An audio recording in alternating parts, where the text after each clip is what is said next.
साथियों, इससे पहले एनएलपी की चर्चा में हमने समझा था कि कैसे हमारा एनवायरनमेंट हमारे एक्शन बनाता है, हमारे रिस्पॉन्स बनाता है, उसके कारण हमारी हैबिट बनती है, हमारी कैपेबिलिटीज़ बनती हैं, उससे हमारा बिलीफ सिस्टम तैयार होता है, हमारी थिंकिंग तैयार होती है, हमारी वैल्यूज़ बनती हैं जो इम्पोर्टेंट ऑफ लाइफ के बारे में हमें बताती हैं। उससे हमारी एक आइडेंटिटी बन जाती है कि हम कौन हैं। वो हमारे स्पिरिचुअल लेवल भी तैयार करता है और वही हमारा 86 बिलियंस न्यूरॉन्स के अंदर एक इनप्रिंट बन जाता है और वो इनप्रिंट आगे हमारे 60 ट्रिलियन सेल्स को प्रभावित करता है, जिससे हमारी पूरी बॉडी हमारे जीवन भर अलग अलग प्रकार से एक्टिव होती है, काम करती है और उसको एक समझ रहती है और उसमें एक आचरण रहता है और उसका एक पैटर्न बन जाता है। मित्रों, एनएलपी को समझने के कई कारण हो सकते हैं। जीवन के इस यात्रा में सफलतापूर्वक जीने के लिए, ग्रोथ और शांत रहने के लिए, एनएलपी टेक्निक सीखने के, शारीरिक इशू और मानसिक परेशानियां अथवा जीवन शैली को संतुष्टि पूर्वक जीने के लिए, अर्थात जीवन के प्राप्त अनुभव, दुखी अनुभव को हटाकर सुख के पलों को हमेशा याद रखकर आने वाले सुखी भविष्य की भावनाओं को जीवंत करके उसको पाने के लिए कई प्रकार की बीमारियों के जो कि प्रमुख कारण हो सकते हैं उसको दूर करने के लिए और उसको पाने के लिए इस टेक्निक का उपयोग है। कई प्रकार की बीमारी का प्रमुख कारण हमारे विचार हमारे ब्रेन में रहते हैं। उसके कारण उत्पन्न विभिन्न हार्मोन्स सभी ऑर्गन्स ग्लैंड्स को प्रभावित करते हैं।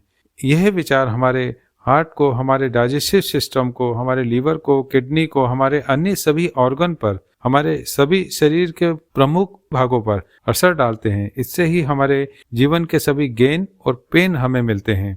हमारे रिश्ते, हमारे प्रोफेशनली सफलताएं, हमारे सौहार्दपूर्वक जीवन और सौहार्दपूर्वक परिवार और दोस्तों और सहयोगियों से हमारे रिश्ते, हमारी जीवन शैली, दिन भर की अपने दोस्तों और अपने साथियों को चुनने और हमारे संपूर्ण व्यक्तित्व, कपड़े, खाना पीना, रहना, सभी शरीर के भाव भंगिमा हमारे ब्रेन में उठते विचारों से बनती है। एनएलपी टेक्निक का मुख्य लक्ष्य इन्हीं विचारों को नियंत्रण करने की कला और तकनीक है। खान पीन से होने वाली शुरुआती सभी बीमारियों का कारण हमारे दिमाग की मिथ्य धारणाओं, जो हमारे न्यूरॉन्स की ब्लूप्रिंट है, जो हमारी एक सब मॉडलिटी है, आकर्षित विज्ञापनों से प्रभावित दिमाग की गलत खान पीन की आदतों के कारण है। इन लुभावने विज्ञापनों से हमारे बच्चों के, युवाओं का ब्रेन हैक हो चुका है, सम्मोहित हो चुका है। एनएलपी द्वारा विभिन्न तकनीकी विधियों द्वारा कैसे इन विचारों पर अपनी सब मॉडलिटी पर नियंत्रण करना है, आगे इस पर हम चर्चा करेंगे। Reception, perception and state of response. हम जीवन भर दुनिया के क्रम जाल में फंसे रहते हैं, या इसको भ्रम जाल कहेंगे तो ज़्यादा उचित होगा कि हम इसके एक भ्रम जाल में फंसे रहते हैं, एक लूप में रहते हैं। हम जीवन में आसपास होने वाले, अपने साथ होने वाले हर अनुभव को सर्वप्रथम अपने ब्रेन में रिसीव करते हैं, फिर उसको अपनी धारणा अनुसार एक अर्थ बनाकर उस धारणा के अनुसार रिस्पॉन्स देते हैं, अपनी सोच के हिसाब से जवाब देते हैं।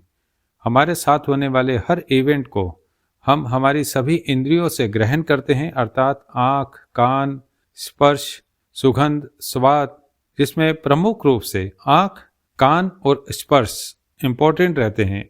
इसके सबसे मुख्य भाग जो आँख से देखकर दृश्य को ब्रेन में स्टोर करना है, कान से सुनकर आवाज़ को ब्रेन में सेव करना है, स्पर्श शरीर द्वारा टच किए गए सभी अनुभव को या शरीर की मसल्स, स्किन पर महसूस किए जाने वाले कोई भी अनुभव, अच्छे हो या बुरे हो, ब्रेन में सेव करना है। इस प्रकार से उपरोक्त सेंसेस द्वारा हम अपने जीवन की आसपास के हर अनुभव, हर घटना, हर दृश्य को रिसीव करते हैं और अपने ब्रेन में सेव करते हैं। तो मित्रों, हमारे आसपास के हर इवेंट को उपरोक्त सेंसर्स के द्वारा जब हम रिसीव कर अपने ब्रेन, अपने मस्तिष्क तक पहुंचा रहे होते हैं, तो वहाँ ब्रेन में एक रिसीवर रहता है जो इन सब सेंसर्स को लेके एक फिल्टर की तरह काम करता है और हर दृश्य, हर आवाज़ और हर स्पर्श को लेकर तभी सेव करता है जब इसमें कोई विशेषता होती है, अन्यथा अधिकतर वह इन्हें डिलीट कर देता है। सुबह से शाम तक हम कई प्रकार के बातें सुनते हैं, देखते हैं, महसूस करते हैं। दिन भर में मानव कई गतिविधियों को जाने अनजाने में करते हैं, परंतु दिन भर की हर क्षण की हर वस्तु, व्यक्ति, जगह को याद नहीं रख पाते हैं। केवल आवश्यक और महत्वपूर्ण इवेंट को याद रखते हैं, यानी वे कुछ याद रखते हैं और अधिकांश डिलीट कर को भूल जाते हैं। कई बार ये अच्छा भी है और कई बार गलत भी है। कोई भी इवेंट अच्छा है या बुरा, ये इस बात पर निर्भर करता है कि उसमें से कितने ऐसे अनुभव जो बुरे थे वे आपने याद रखे और कितने ऐसे अनुभव की यादें जो अच्छी हो सकती थी पर आपने उसे ध्यान नहीं दिया या बाद में ब्रेन ने उसको डिलीट कर दिया। या इसका उल्टा, अच्छे अनुभव याद रहे और बुरे अनुभव डिलीट हो जाए। यहीं से जीवन में सुख, दुख, सफलता, असफलता हर मनुष्य चुनता है। इन्हीं यादों के समुद्र से मनुष्य के जीवन में इसकी लाइफ का एक पर्पस और जीने का कारण मिलता है। इस रिसीव्ड इवेंट उपरोक्त अनुसार प्रथम तो मस्तिष्क या तो डिलीट कर देता है या द्वितीय इसको डिस्टोर करके इसको फिर स्टोर कर सकता है, यानी अपनी सोच के हिसाब से मिला अनुभव बदलकर अपनी धारणाओं के अनुसार, अपने वैल्यूज के अनुसार, अपने एनवायरनमेंट और अपने खुद की इमेज के अनुसार वो स्टोर करता है और याद कर लेता है। इससे मिले हुए अनुभव को एक अपने खुद के मीनिंग देकर अपने अनुसार, अपने अर्थ के अनुसार अपने ब्रेन में सेव कर एक ब्लूप्रिंट बना लेता है। इसका अर्थ है कि मनुष्य को मिली सूचना और विचार और अनुभव कुछ अलग है, परंतु इसको हटाकर अपना खुद का एक विभिन्न पहलू जो गलत भी हो सकता है बनाकर मनुष्य उस पर रिएक्ट कर उसका जवाब देता है और उसी को अपना विचार बना उसको एक सच्चाई बना लेता है। ऐसा व्यक्ति अपने आसपास के व्यक्तियों को कई प्रकार की परेशानियां भी खड़ी कर सकता है कि उससे बात कुछ और कही गई है, उसका अर्थ वो कुछ और निकाल के सेव करके और बाद में रिएक्ट उस पर कुछ और कर सकता है। इसके अपनी गलत फहमी से उसको मिली इंफॉर्मेशन कुछ और है और उसने उसका मीनिंग कुछ और ही निकाला है। यह किसी इवेंट को डिस्टोर फॉर्म में रिसीव करना है। पर मित्रों, अधिकतर हम सभी मिलने वाले अपने सभी अनुभवों को ज़्यादातर हम लेने के बाद उसको अपनी भावना, अपनी इच्छा, अपने एनवायरनमेंट, अपनी इमेज और अपनी वैल्यूज़ के अनुसार उसको बदल के हम सेव करते हैं और हमारे पास जो भी इंफॉर्मेशन आती है ज़्यादातर हम उसको उसका रूप परिवर्तन करके अपने में ढाल के अपने अनुसार उसको कुछ अलग प्रकार से करने की प्रवृत्ति रखते हैं। एक ही मौसम को देख कोई दुखी हो सकता है और कोई बहुत खुश भी। इसी प्रकार किसी जगह पे एक ही घटना, स्थान, कपड़ा, खाना पीना, दोस्त, रिश्ते, व्यवहार, नौकरी से बहुत से लोग खुश रह सकते हैं और इसी व्यवहारों, इसी जगहों से और इसी खान पान, दोस्तों, रिश्तों के चीज़ों से एक व्यक्ति बहुत दुखी भी हो सकता है। यह हमारे इवेंट को अलग अलग प्रकार से रिसीव कर उसको डिस्टोर कर अपनी धारणाओं अनुसार, अपनी भावनाओं अनुसार स्टोर करके उसकी ब्लूप्रिंट बना के उसी के हिसाब से रिएक्ट करने के कारण होता है। एक ही इवेंट अलग अलग प्रकार के व्यक्तियों के लिए उसकी धारणाओं और भावनाओं के हिसाब से स्वरूप बदल कर व्यक्त होती है। ज़्यादातर दुखी इसीलिए हैं कि उन्होंने किसी इवेंट को डिस्टोर वर्जन अपने ब्रेन में ब्लूप्रिंट की तरह रख के उसको अपनी आदतों में डाल के उसको याद बना लिया है। और अगर किसी व्यक्ति रिस्पेक्ट की एक इमेज, एक विचार, एक तरीका अपनी धारणा से बना रखा है और उसके सामने वाला व्यक्ति इसके अनुसार संवाद या व्यवहार नहीं करता तो वो दुखी हो जाएगा कि इसने मेरी रिस्पेक्ट नहीं करी है। वह दुखी होकर मान लेगा कि ये मेरा सम्मान नहीं कर रहा है, रिस्पेक्ट नहीं कर रहा है, जबकि हमारा व्यक्ति या दूसरा व्यक्ति अपने संपूर्ण प्रयास द्वारा अपनी धारणा, अपने अनुभव और अपने आचरण अनुसार सही व्यवहार कर रहा है। वे व्यक्ति घटना कुछ और ही घट रही है पर समझ कुछ और ही रहा है। हमारे आसपास कई बीमारियों को डिस्टोर करके, डरा कर ऐसे नामों को हमारे को साधारणता बता दिया जाता है जो कि बड़ी साधारण हो सकती हैं, परंतु डरा कर उसका एक डिस्टॉर्शन वर्जन हमारे घबराहट को बढ़ा देता है। जबकि बीमारी का स्वरूप बहुत सिंपल हो सकता है, बहुत साधारण हो सकता है, पर हम नाम सुन के डर जाते हैं। किसी कारण से किसी व्यक्ति द्वारा अगर उसके फ़ोन पर मैसेज या अन्य किसी भी परिस्थितियों में वो संपर्क नहीं कर पाए तो उस व्यक्ति द्वारा इस इवेंट का अर्थ अवॉइडिंग करने से लगा लिया जाता है, ये अवॉइडिंग की सोच एक डिस्टॉर्शन वर्जन है। इस व्यक्ति की एक अपनी खुद की धारणा है। कितनी भी धारणाएं किसी भी मनुष्य की खुद की हैं, सभी एक डिस्टॉर्शन वर्जन है। जैसे किसी बच्चे के द्वारा गलती होने पर उसको इडियट बोल दिया जाए, जबकि बच्चा अपने तरीके से वे काम सही करने की कोशिश कर रहा है। किसी भी साथी, दोस्त, कर्मचारी को बॉस द्वारा उसके किसी भी अनुभव पर, उसके किसी भी कार्य पर उसको अनुपयोगी और बेकार या गलत ठहरा दिया जाए, उसको बिना समझे या उसको बिना जाने, ये उस व्यक्ति का एक डिस्टॉर्शन वर्जन है। ये खुद का बदला हुआ स्वरूप है, एक धारणा है। स्कूल से, घर के कार्यालय में, समाज में होने वाले किसी भी इवेंट पर आप पर किसी भी व्यक्ति की धारणा जब आपको मिलती है, तो ये उसके डिस्टॉर्शन वर्जन द्वारा आपको मिलती है, जो आपकी खुद की एक इमेज ब्रेन में ब्लूप्रिंट की तरह से बनकर आपकी खुद की एक पहचान बना लेती है। जैसे कि आपसे कोई गलती होने पे अगर आपको कोई बेकार कह दे, अगर आपसे गलती होने पे आपको कोई इडियट कह दे, या आपको कोई अवॉइडिंग करने वाला व्यक्ति कह दे, बार बार ऐसी बातें सुनने में, कहने में, होने में, वो आपकी खुद की एक इमेज आपकी निगाह में बन सकती है। ये बदला हुआ ओपिनियन, ये बदली हुई धारणा जो स्कूल से, घर से, कार्यालय से, कई जगहों से, परिवार से हमें मिलती है या हम किसी को देते हैं, तो ये एक ब्लूप्रिंट बन के ये उसके मस्तिष्क में उसकी एक पहचान बना लेती है। वो उसको अपने आप की एक रियल पहचान मालूम होने लगती है, जो कि नहीं होती है, बल्कि आप खुद उसको एक रियल मानकर एक सेल्फ इमेज बना लेते हैं। उपरोक्त इवेंट और डिस्टॉर्ट इवेंट, जो कि ओरिजिनल इवेंट कुछ और घटा है और उसका डिस्टॉर्टर वर्जन आपने कुछ और बना के रख लिया है। आपको किसी ने बेकार का, खराब का या नकारा बोला, इन शब्दों को ओरिजिनल इवेंट में ऐसा नहीं था, लेकिन ये वर्जन बना के जब दिमाग में सेव हो गया, फिर उसके बाद इसी इंफॉर्मेशन को ब्रेन अपने पास ब्लूप्रिंट में रख के उसको कई बार एक जनरलाइज कर लेता है, एक जनरलाइज वर्जन बना लेता है। इस प्रकार ये किसी इवेंट को जनरलाइज करना हो जाता है, जो ये ब्रेन का तीसरा वर्जन है।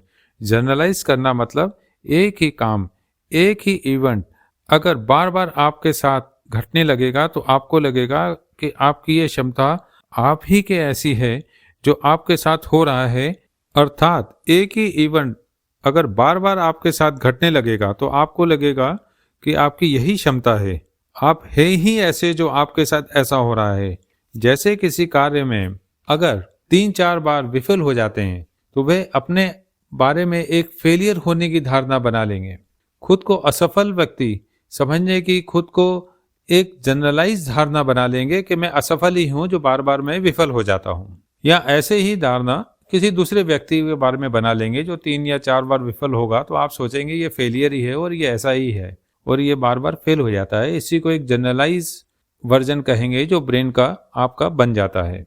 जैसे 4 लोगों से धोखा खाने पर सारी दुनिया ही धोखेबाज लगने लगेगी। इतनी बड़ी दुनिया में 4 लोगों से धोखा खा के सारी दुनिया धोखेबाज तो नहीं होगी, लेकिन आपका ब्रेन एक जनरलाइज भावना बना लेगा कि दुनिया धोखेबाज है। इसी प्रकार किसी भी विचार को जनरलाइज कर हर जगह 5 उंगलियां एक जैसी जनरलाइज व्यवहार करने लग जाएंगी कि सभी उंगलियां एक समान हैं, या एक ही चश्मे से हम सारी दुनिया को देखने लग जाएंगे। 4 बार बीमार पड़ने पर आप अपनी पहचान बना सकते हैं कि आप एक पेशेंट हैं, या कोई और बीमार पड़ेगा बार बार, तो आप बोल सकते हैं यार ये बार बार बीमार पड़ता है, ये तो है ही बीमार आदमी। ये एक जनरलाइज भावना है। अगर बार बार किसी काम में आप 2 या 4 बार फेल हो जाते हैं, या कुछ समय आपके पास पैसा रहता है और फिर पैसा चला जाता है और आप उसको मेंटेन नहीं रख पाते हैं, तो आप अपनी एक सेल्फ इमेज गरीब होने की बना लेंगे। अगर आपके साथ कुछ गलत हो गया तो कहने लग जाते हैं कि किस्मत ही खराब है। कुछ दोस्त, रिश्तेदार, साथियों ने व्यवहार किया जो समझ लिया कि सब बेकार है, सारी दुनिया ही बेकार है, दुनिया है ही ऐसी, बेईमान है। ये एक जनरलाइज भावना है। ये हमारा दिमाग में एक डिस्टॉर्शन वर्जन बन के सेव हो जाती है। अगर कोई घटना 2 या 3 बार घट गई, इसी को एक जनरलाइज भावना कहते हैं। यानी कि सारी दुनिया को हम समान रूप से एक ही बात को लागू कर देते हैं और एक ही चश्मे से सारी दुनिया को देखने लगते हैं। इस प्रकार से कोई भी इवेंट हमारे साथ घट कर ब्रेन द्वारा रिसीव कर, फिल्टर कर, उसको डिलीट करके या उसको रिस्टोर फॉर्म में करके उसको एक जनरलाइज वे में लेके उसको स्टोर कर लेता है, और इसी को हम इवेंट नंबर 2 के नाम से NLP में कहते हैं। ये उसी रूप में इवेंट 2 नंबर में स्टोर हो जाता है। यही हमारी मेमोरी होती है जो हमारे 86 बिलियन न्यूरॉन्स में स्टोर हो जाती है, जो किसी दुख के फॉर्म में हो सकती है, किसी सुख के फॉर्म में हो सकती है, कुछ अच्छे अनुभवों में हो सकती है, कुछ खराब अनुभवों में हो सकती है। इसी मेमोरी को परसेप्शन कहते हैं, अर्थात पर्सनल रिसेप्शन। इस प्रकार से इवेंट 2 सभी का पर्सनल रिसेप्शन, जबकि रिसेप्शन सबका एक ही होता है। एक ही बारिश किसी को खुशी दे सकती हो और किसी को दुख। एक ही सर्दी किसी को खुशी का कारण बन सकती हो और किसी के दुख होने का। एक ही साथी किसी के खुशी का कारण हो सकता है और किसी की तकलीफों का। पति पत्नी से कहता है कि मैं बाहर ज़्यादा जाके काम करता हूँ और परेशान रहता हूँ। बीवी कहती है मैं घर में रह के ज़्यादा परेशान होती हूँ और ज़्यादा काम करती हूँ, तुम्हारे मुकाबले घर में ज़्यादा काम है। हस्बैंड को लगता है कि उसके ज़्यादा बाहर काम है। सबका अपना अपना परसेप्शन उसके अपने अनुसार, अपने कार्य की जरूरत, उपयोगिता, गेन और पेन के अनुसार होता है। यही यादें, अनुभवी और बातें और मेमोरी सबकॉन्शियस की प्रिंट होती हैं। यही सबकॉन्शियस के इन प्रिंट के पैटर्न, इसी को स्मृतियों को, यादों को, इनको ही आदतों के रूप में हम कहते हैं, जो कि हमारे सबकॉन्शियस में भरी रहती हैं। जो आपके 86 बिलियन ब्रेन के सेल, जिसे न्यूरॉन्स भी कहते हैं, और जो न्यूरॉन्स नेटवर्क कहलाते हैं, जो आपके न्यूरॉन्स पाथवे कहलाते हैं, ये उसके अंदर रहती हैं, जो आपको आपका एक पैटर्न दे देती हैं, जो आपको एक आदत दे देती हैं, जिसके अनुसार आप अपना जीवन उन्हीं विचारों और सोच से किसी भी चीज को आप जब इवेंट को जब आप लेते हो, उसको डिस्टोर करते हो, उसको फिल्टर करते हो, फिर उसका रूप परिवर्तन करते हैं या उसको जनरलाइज करते हैं, फिर हम उसको अपने न्यूरॉन्स में सेव करते हैं और उसको पैटर्न को, उस ब्लूप्रिंट को हम अपने एक आदतों में बदल के हम उसी प्रकार से अपना जीवन जीने लगते हैं। बचपन से लेके बड़े होने तक ऐसे हजारों इवेंट, जो हमारे साथ लाखों इवेंट बल्कि कहेंगे कि जो हमारे साथ होते हैं, जिसको इवेंट 2 में बना के हम डिस्टोर करके, जनरलाइज करके, जो हम अपने यादों में, जैसे कि अपने माँ बाप के चेहरों को, भाई बहन के चेहरे को, उनके साथ हुई घटनाओं को, सभी रिश्तेदार को, दोस्तों को, सभी देखे गए जानवर, वस्तु, स्थान, नेता, हीरो, नायक, नायिकाएं, नंबर्स को, शब्दों को, भाषाओं को, स्कूल में पढ़ी गई हर शब्दावली, हर भाषा को, उनके आकार को, किसी भी आकार को, सुगंध को, स्वाद को, अपने से जुड़ी खुद की अलग अलग भावनाओं को, आदि आदि बहुत सी ऐसी महत्वपूर्ण चीज़ों को, इसके साथ ही किसी का दिया धोखा, घात, नुकसान, मिला हुआ दर्द, दुख आदि सभी इस न्यूरल नेटवर्क में भरा हुआ रहता है। और यही आपके अंदर दिन भर में 50,000 से भी ज़्यादा थॉट पैदा कर सकता है, जिसे विचार कहते हैं। इसी के कारण आप एक स्टेट ऑफ माइंड में रहते हैं, जिसे इमोशनल स्टेट भी कहते हैं। इसी को मूड कहते हैं, इसी को मनोदशा भी कहा जाता है, इसी को जोन में रहना भी कहा जाता है, इसी को एक फॉर्म में रहना भी बोलते हैं। जो खिलाड़ी एक फॉर्म में रहते हैं और कहते हैं कि ये गेम्स में फॉर्म में है या फॉर्म में नहीं है, खिलाड़ी तो वो अच्छा ही है, वो गेम तो वो अच्छा ही खेलता है, लेकिन कभी कभी वो नहीं खेल पाता है या आउट हो जाता है, तो कहा जाता है वो फॉर्म में नहीं है। ये फॉर्म भी यही शब्द है। इसी को एनर्जी भी कहते हैं, इसी को ग्रूव भी कहते हैं। 50,000 थॉट के साथ 50,000 प्रकार की स्टेट भी बन जाती है। यही थॉट और 50,000 प्रकार की स्टेट हमारे ब्रेन में एक मेमोरी के रूप में बनकर रहती है। कोई भी घटना या कोई भी समस्या या किसी भी प्रकार का कोई इवेंट होने पर ब्रेन इसी मेमोरी और इसी थॉट के अनुसार तुरंत अपनी बॉडी को, सभी सेल्स को ये मेमोरी और ये यादें और इनका रिएक्शन और इसका अर्थ दे देता है, जिसके अनुसार सेल गेन और पेन को देता है, जिससे बॉडी वैसा ही बर्ताव करती है और वैसा ही रिस्पॉन्स करती है जैसा कि उसकी मेमोरी द्वारा और उसकी थॉट द्वारा और उसकी माइंड ऑफ स्टेट के द्वारा उसकी पूरी बॉडी के सेल्स को उसके ब्रेन के द्वारा मिल रहा होता है। वो उसको वैसा ही गेन और पेन देना चालू कर सकता है। अगर कुछ अच्छी यादें आपके साथ हैं, अच्छी मेमोरी आपके साथ है और पॉजिटिविटी आपके साथ उन मेमोरी के साथ जुड़ी हुई है और वो आपको आज एक्टिविटी में अपनी उन यादों के अनुसार आपको काम कर रहे हो या यादें आ रही हैं, तो आपकी बॉडी एक हेल्थी मूड की तरफ जाने लगेगी और बॉडी हेल्थ को कैच करने लगेगी। लेकिन अगर कोई बुरी मेमोरी आपको याद आ रही है और कोई बुरा इवेंट आपके साथ पुरानी यादों के कारण अभी उस इवेंट से जुड़ के आपकी बॉडी एक नेगेटिव रिएक्शन करने लग गई है, तो बॉडी आपको बीमार करने लगेगी।